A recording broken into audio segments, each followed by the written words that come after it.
2026 ഫെബ്രുവരി 28 സമയം പുലർച്ചെ 8 മണി. ടെഹ്റാനിലെ pastor street. അവിടെയുള്ള 6 നില കെട്ടിടം കാണാൻ വെറുമൊരു സാധാരണ റെസിഡൻഷ്യൽ ബിൽഡിംഗ് പോലെ തോന്നും.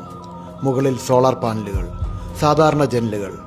എന്നാൽ ആ ചുവരുകൾക്കുള്ളിൽ ഇറാന്റെ ഭാവി നിശ്ചയിക്കുന്ന ഏറ്റവും വലിയ രഹസ്യങ്ങൾ ഒളിഞ്ഞിരുന്നു.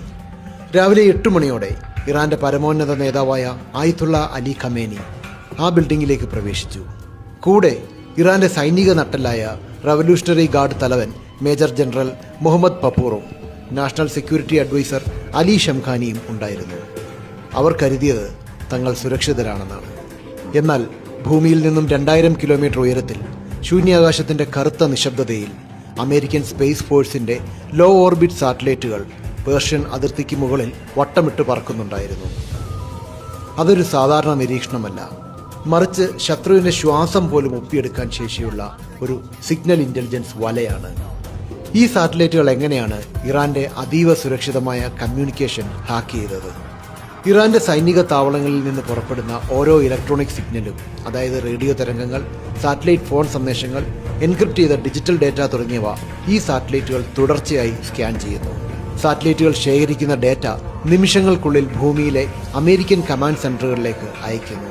അവിടെയുള്ള സൂപ്പർ കമ്പ്യൂട്ടറുകൾ ഇറാന്റെ അത്യാധുനികമായ മിലിറ്ററി ഗ്രേഡ് എൻക്രിപ്ഷനുകളെ തകർക്കാൻ ശ്രമിക്കുന്നു. അയത്തുള്ള ഖമനേയിയുടെ പ്രത്യേക കമ്മ്യൂണിക്കേഷൻ ഡിവൈസസിന്റെ സിഗ്നേച്ചർ അവർ ഇതിനകം തിരിച്ചറിഞ്ഞിരുന്നു. Time difference of arrival, frequency difference of arrival എന്നീ സാങ്കേതിക വിദ്യകൾ ഉപയോഗിച്ച് ആ സന്ദേശം കൃത്യമായി ഏത് പോയിന്റിൽ നിന്നാണ് പുറപ്പെടുന്നത് എന്ന് സാറ്റലൈറ്റുകൾ കണക്കാക്കുന്നു. പാസ്റ്റർ സ്ട്രീറ്റിലെ ആ 6 നില കെട്ടിടത്തിന്റെ ബങ്കറിന്റെ 3-ാം നിലയിലുള്ള ഒരു പ്രത്യേക മുറിയിൽ നിന്നാണ് ഖമനേയിയുടെ സിഗ്നൽ വരുന്നത് എന്ന് അവർ ഉറപ്പിച്ചു. ഇറാന്റെ ഉന്നത സൈനിക തലവന്മാരും രാഷ്ട്രീയ ഉദ്യോഗസ്ഥരും അവിടെ ഒരു രഹസ്യ ഉച്ചകോടിക്കായി ഒത്തുകൂടുന്നു എന്ന നിർണായക വിവരം അമേരിക്കൻ ഇന്റലിജൻസ് ഇസ്രയേലിന് കൈമാറി. സിഐയും മൊസാദും മാസങ്ങളോളം നീണ്ട നിശബ്ദമായ ആസൂത്രണത്തിനൊടുവിലാണ് ഈ ഒരു നിമിഷത്തിൽ എത്തിച്ചേർന്നത്. ഇനി നടക്കാൻ പോകുന്നത് വെറുമൊരു ആക്രമണമല്ല, മറിച്ച് ഒരു ഭരണകൂടത്തിന്റെ തലയറക്കുന്ന ഡിക്കാപ്പിറ്റേഷൻ സ്ട്രൈക്കാണ്. പല സ്രോതസ്സുകളിൽ നിന്നും ലഭിച്ച ഓരോ വിവരവും ലാംഗ്ലിയിലെ CIA ആസ്ഥാനത്തും ടെല്ലവീവിലെ മൊസാദ് ആസ്ഥാനത്തും ഒരേ സമയം വിശകലനം ചെയ്യപ്പെട്ടു. ഒരു ആക്രമണത്തിന് മുൻപ് ഡിജിറ്റൽ ലോകത്ത് ഇറാനെ മുട്ടുകുത്തിക്കേണ്ടത് അത്യാവശ്യമായിരുന്നു.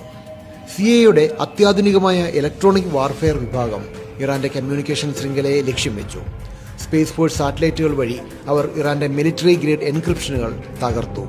ഇറാന്റെ കമാൻഡ് സെന്ററുകളിലേക്ക് ലക്ഷക്കണക്കിന് സ്പാം കോളുകളും ജംപ് കോളുകളും പ്രവഹിച്ചു. ഒരേ സമയം ആയിരക്കണക്കിന് വ്യാജ സന്ദേശങ്ങൾ ഇറാന്റെ കമ്പ്യൂട്ടറുകളിൽ നിറഞ്ഞു.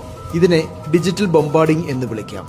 ഈ നീക്കം മൂലം ഇറാന്റെ സൈനിക തലവന്മാർക്ക് പരസ്പരം ബന്ധപ്പെടാനോ വ്യോമ പ്രതിരോധ സേനയ്ക്ക് നിർദ്ദേശങ്ങൾ നൽകാനോ കഴിയാത്ത സാഹചര്യം രൂപപ്പെട്ടു. നിങ്ങളുടെ ഡേറ്റ സുരക്ഷ എത്രത്തോളം പ്രധാനമാണെന്ന് ലോകത്തിന് കാണിച്ചു കൊടുത്ത നിമിഷമായിരുന്നു ഇത്. ഇസ്രയേലിന്റെ വ്യോമത്താവളങ്ങളിൽ അന്ന് അസാധാരണമായ ചലനങ്ങളായിരുന്നു. ഏകദേശം 200 F-15 യുദ്ധവിമാനങ്ങൾ ഒരേ സമയം ആകാശത്തേക്ക് കുതിച്ചുയർന്നു. ഇത്രയും വലിയൊരു വിമാന വ്യൂഹം ഒരേ സമയം പറക്കുക എന്നത് സൈനിക ചരിത്രത്തിലെ തന്നെ അപൂർവമായ കാഴ്ചയായിരുന്നു.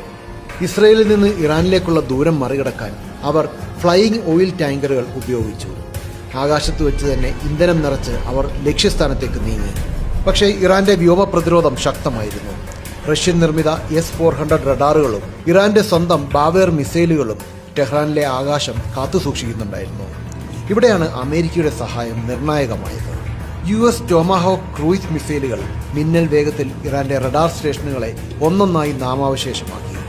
റഡാറുകൾ അന്ധമായതോടെ ഇസ്രയേലി വിമാനങ്ങൾക്ക് ഇറാന്റെ ആകാശത്തേക്ക് കടക്കാൻ വഴിതെളിഞ്ഞു. ഇനിയാണ് സാങ്കേതികമായ ഏറ്റവും വലിയ വെല്ലുവിളി. ഭൂമിക്കടിയിൽ ആഴത്തിൽ മറഞ്ഞിരിക്കുന്ന ഒരു ലക്ഷ്യത്തെ എങ്ങനെ തകർക്കും? സാധാരണ ബോംബുകൾ കെട്ടിടത്തിന്റെ മുകളിൽ തട്ടി പൊട്ടിത്തെറിക്കും, എന്നാൽ താഴെയുള്ള ബങ്കറുകൾ സുരക്ഷിതമായിരിക്കും. ഇവിടെയാണ് ബങ്കർ ബസ്റ്ററുകൾ അവതരിക്കുന്നത്. ഈ ബോംബുകൾക്ക് 19 അടി നീളമുണ്ട്. വെറുമൊരു ബോംബല്ല ഇത്. ഒരു ആർട്ടിലറി ഗൺ ബാരലിന്റെ കരുത്തുള്ള ലോഹക്കുഴലിലാണ് ഇത് നിർമ്മിച്ചിരിക്കുന്നത്. 14.5 ഇഞ്ച് വ്യാസമുള്ള ഈ ബോംബിന്റെ മുൻഭാഗത്ത് ലേസർ സെൻസറുകളും നിയന്ത്രിക്കാവുന്ന ചിറകുകളുമുണ്ട്. ഇതിന്റെ ഉള്ളിൽ ഏകദേശം 700 പൗണ്ട് ട്രൈറ്റോണൽ സ്ഫോടക വസ്തുക്കളാണ് നിറച്ചിരിക്കുന്നത്.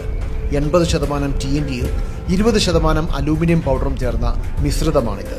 ഇത് സാധാരണ സ്ഫോടക വസ്തുക്കളെക്കാൾ 20% കൂടുതൽ വിനാശശക്തി നൽകുന്നു. ഈ ബോംബിന്റെ ഏറ്റവും വലിയ പ്രത്യേകത ഇതിന്റെ ഡിലേഡ് ആക്ഷൻ ഫ്യൂസ് ആണ്. കെട്ടിടത്തിന്റെ മുകളിൽ പതിക്കുമ്പോൾ ഇത് പൊട്ടിത്തെറിക്കില്ല.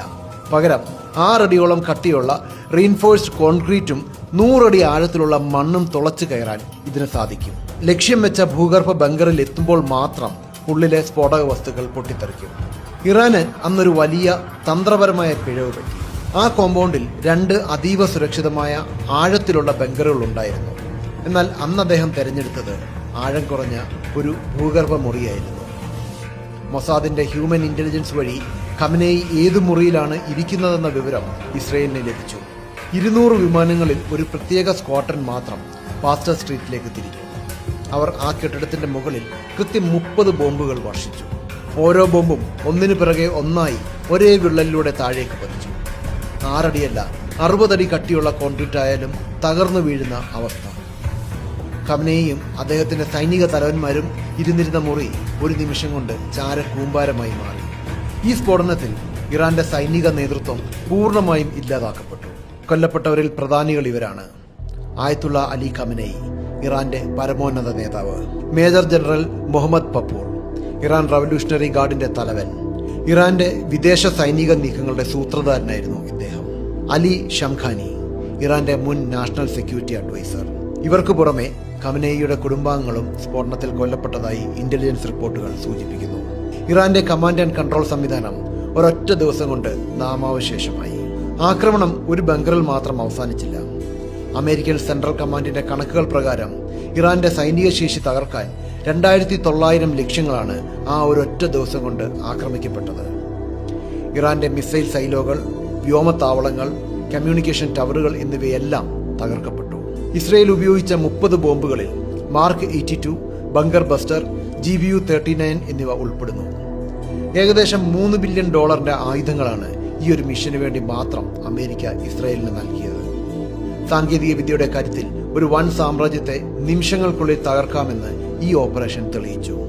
ടെഹ്റാന്റെ ആകാശം അന്ന് ചുവന്നിരുന്നത് അസ്തമയ സൂര്യന്റെ കിരണങ്ങൾ കൊണ്ടായിരുന്നില്ല, മറിച്ച് പാസ്റ്റർ സ്ട്രീറ്റിലെ ആ കെട്ടിടത്തിൽ നിന്നുയർന്ന അഗ്നിജ്വാലകൾ കൊണ്ടായിരുന്നു. മണിക്കൂറുകൾക്ക് മുൻപ് വരെ ഇറാന്റെ ആത്മീയവും രാഷ്ട്രീയവുമായ ചൈതന്യമായിരുന്ന ആ മനുഷ്യൻ, ആയത്തുള്ള അലി ഖമനേയി, ഇപ്പോൾ ചരിത്രത്തിന്റെ താളുകളിലേക്ക് മറഞ്ഞിരിക്കുന്നു എന്ന വാർത്ത കാട്ടുതീ പോലെ പടർന്നു.